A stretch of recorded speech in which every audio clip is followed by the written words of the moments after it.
बोलिए श्री कृष्ण कन्हैया लाल की जय हो।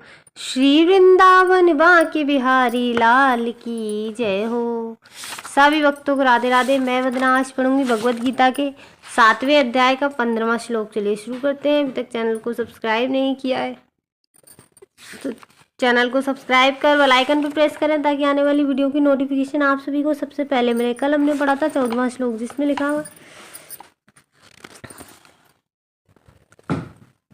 प्रकृति के तीनों गुणों वाली इस मेरी दैवी शक्ति को पार कर पाना कठिन है, किंतु जो मेरे शरणागत हो जाते हैं वे सरलता से इसे पार कर पाते हैं।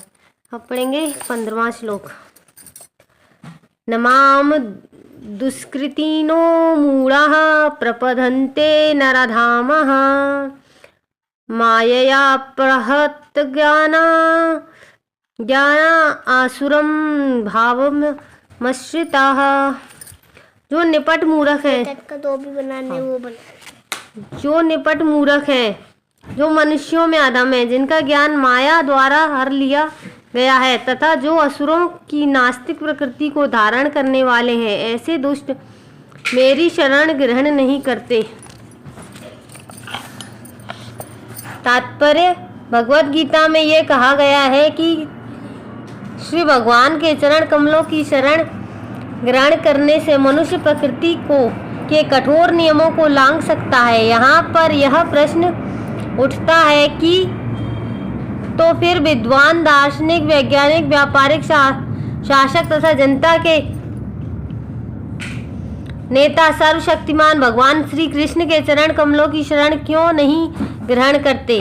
बड़े बड़े जन नेता विभिन्न विधियों से विभिन्न योजनाएं बनाकर अत्यंत धैर्य पूर्वक जन्म जन्मांतर तक प्रकृति के नियमों से मुक्ति की खोज करते हैं, किंतु वह बड़े बड़े जन नेता विभिन्न विधियों से विभिन्न योजनाएं बनाकर प्रत्येक धैर्य पूर्वक जन्म जन्मांतर तक प्रकृति के नियमों से मुक्ति की खोज करते हैं, किंतु यदि वही मुक्ति भगवान के चरण कमलों की शरण ग्रहण करने मात्र से संभव हो तो ये बुद्धिमान तथा श्रमशील मनुष्य इस सरल विधि को क्यों नहीं अपनाते। गीता इसका उत्तर अत्यंत स्पष्ट शब्दों में देती है। समाज के वास्तविक विद्वान नेता यथा ब्रह्मा, शिव, कपिल, कुमारगण, मनु, व्यास, देवल, आसित, जनक, प्रहलाद, बलि तथा उनके पश्चात मध्वाचार्य, रामानुजाचार्य, श्री चैतन्य तथा बहुत से अन्य श्रद्धावान दार्शनिक, राजनीतिक, शिक्षक, विज्ञानी आदि हैं जो सर्वशक्तिमान परम पुरुष के चरणों में शरण लेते हैं, किंतु जो लोग वास्तविक दार्शनिक, विज्ञानी, शिक्षक, प्रशासक आदि नहीं हैं, किंतु भौतिक लाभ के लिए ऐसा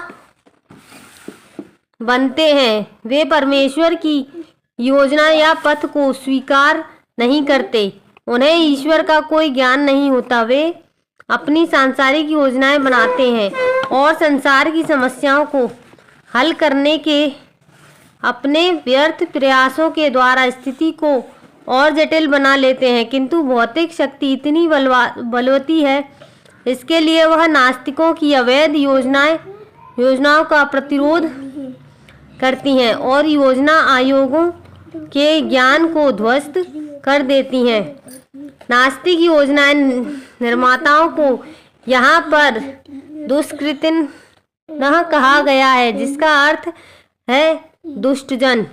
कृति का अर्थ पुण्यात्मा होता है। नास्तिक योजना निर्माता कभी कभी अत्यंत बुद्धिमान और प्रभावशाली भी होता है, क्योंकि किसी भी विराट योजना के लिए चाहे वह अच्छी हो या बुरी बुद्धि की आवश्यकता होती है, लेकिन नास्तिक की बुद्धि का प्रयोग परमेश्वर की योजना का विरोध करने में होता है।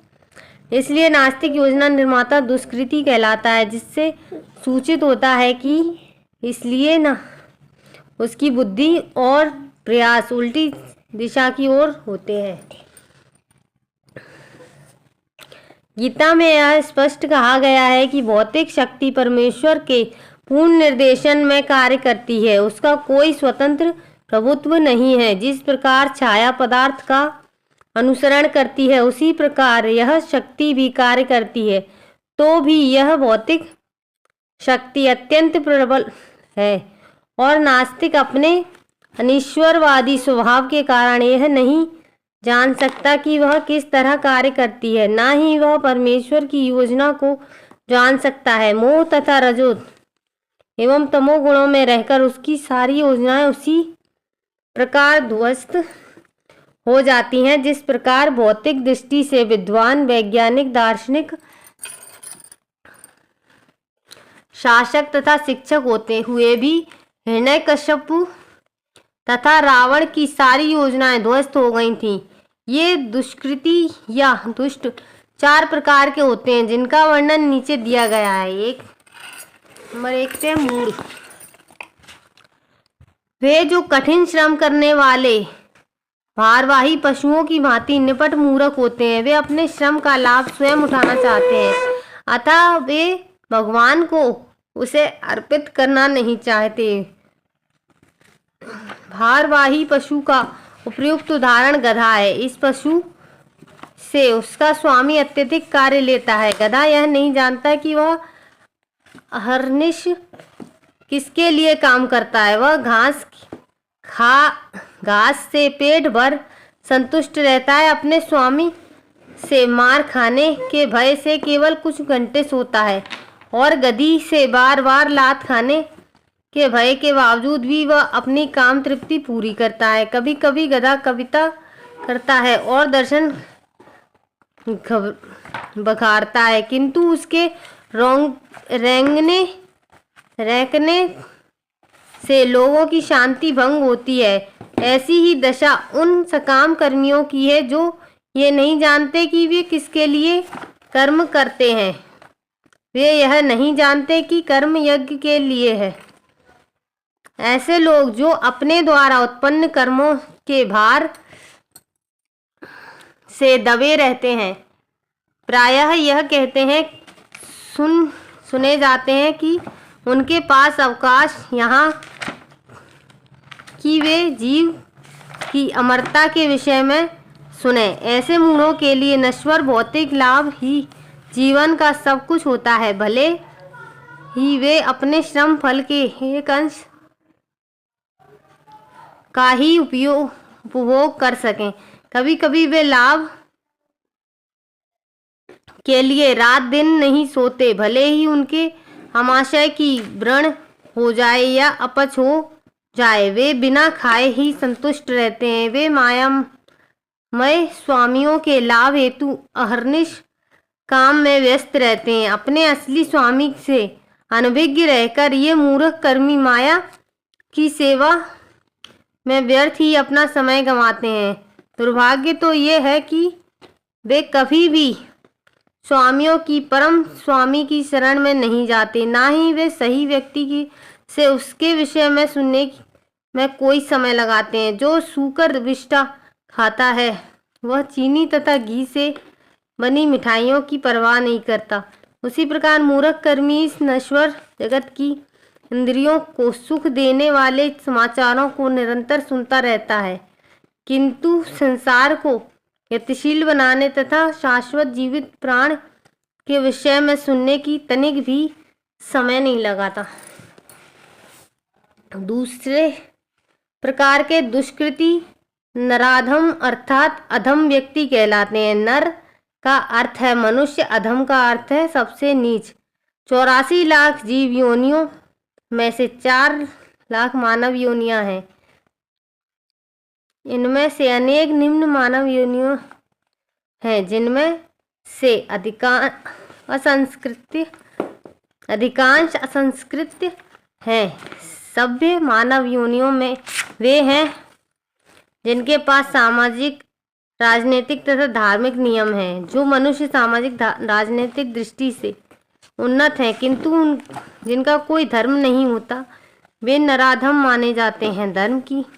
धर्म ईश्वर विहीन नहीं होता, क्योंकि धर्म का प्रयोजन परम सत्य को तथा उसके साथ मनुष्य के संबंध को जानना है। गीता में भगवान स्पष्ट कहते हैं कि उनसे परे कोई भी नहीं होता और वे ही परम सत्य हैं। मनुष्य जीवन का सुसंस्कृत रूप सर्वशक्तिमान परम सत्य श्री भगवान कृष्ण के साथ मनुष्य की विस्मित भावनाओं को जागृत करने के लिए मिला है। जो इस सुअवसर को हाथ से जाने देता है वही नराधम है। शास्त्रों से पता चलता है कि जब बालक माँ के गर्भ में अत्यंत असहाय रहता है तो वह अपने उद्धार के लिए प्रार्थना करता है और वचन देता है कि गर्भ से बाहर आते ही वह केवल भगवान की पूजा करेगा। संकट के समय ईश्वर का स्मरण प्रत्येक जीव का स्वभाव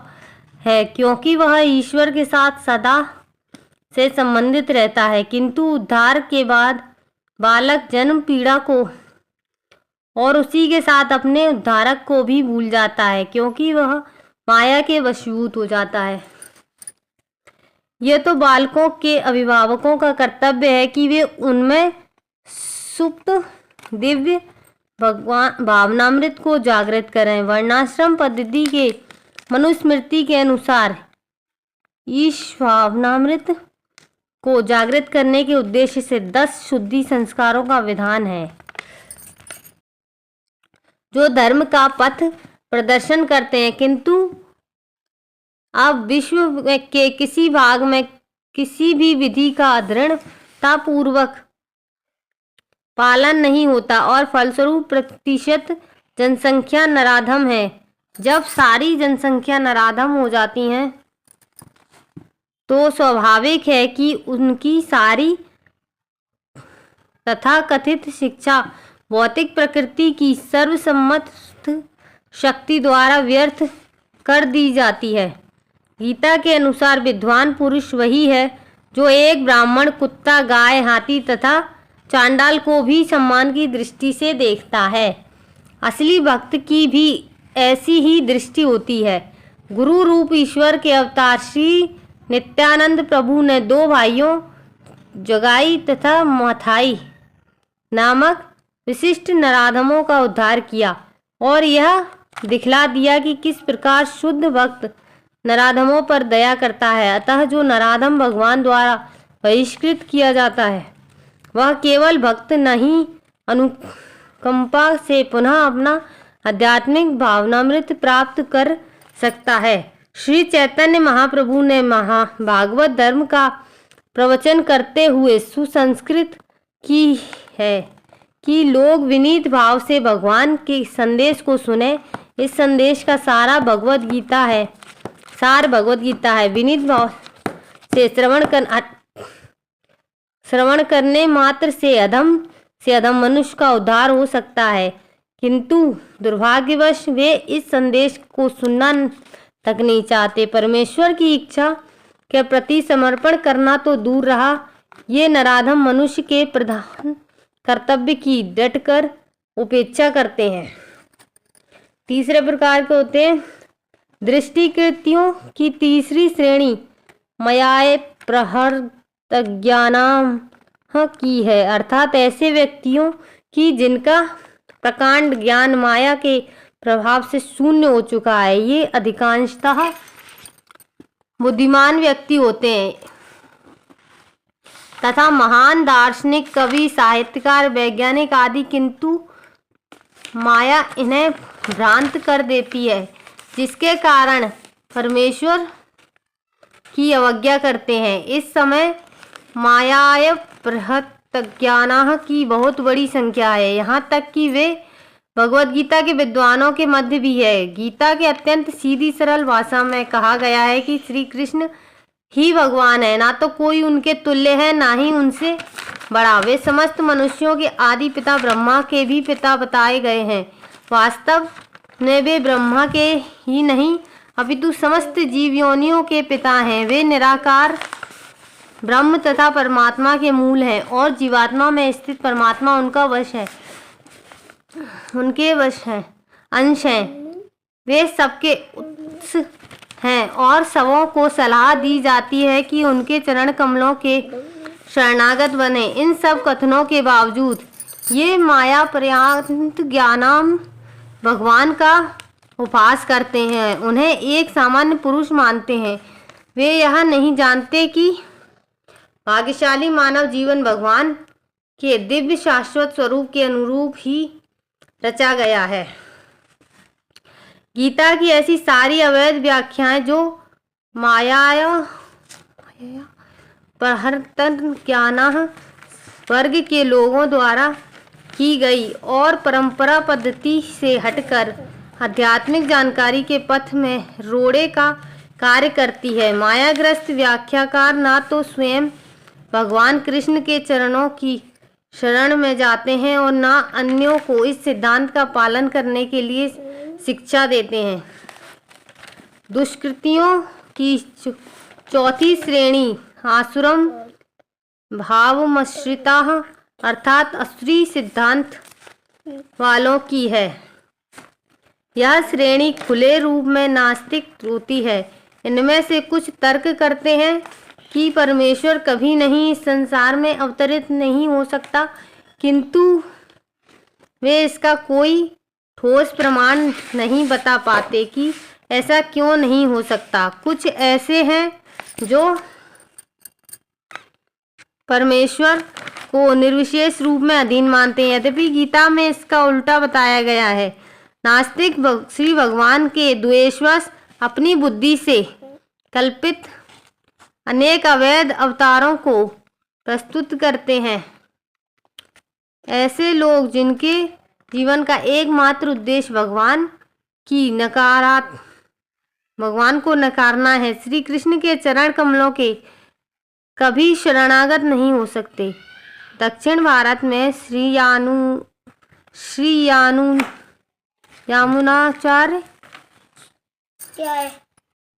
दक्षिण भारत में श्री यमुनाचार्य अलबंदरू ने कहा है, हे प्रभु, आप उन लोगों द्वारा नहीं जाने जाते जो नास्तिक सिद्धांतों में लगे रहते हैं। भले ही आप विलक्षण गुण रूप तथा लीला से युक्त हैं, सभी शास्त्रों ने अपना विशुद्ध सत्वमय विग्रह प्रमाणित किया है तथा देवी गुण संपन्न दिव्य ज्ञान के आचार्य भी आपको मानते हैं।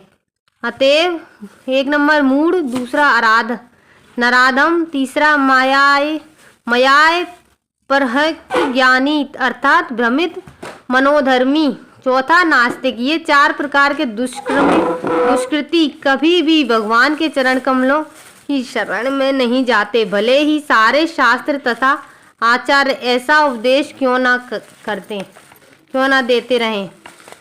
कल पढ़ेंगे 16वां श्लोक। अगर आज का वीडियो अच्छा लगा हो तो एक लाइक ज़रूर करें। कल फिर मिलेंगे इसी समय इसी चैनल पर। जब तक के लिए सभी को राधे राधे। जय राम जी की।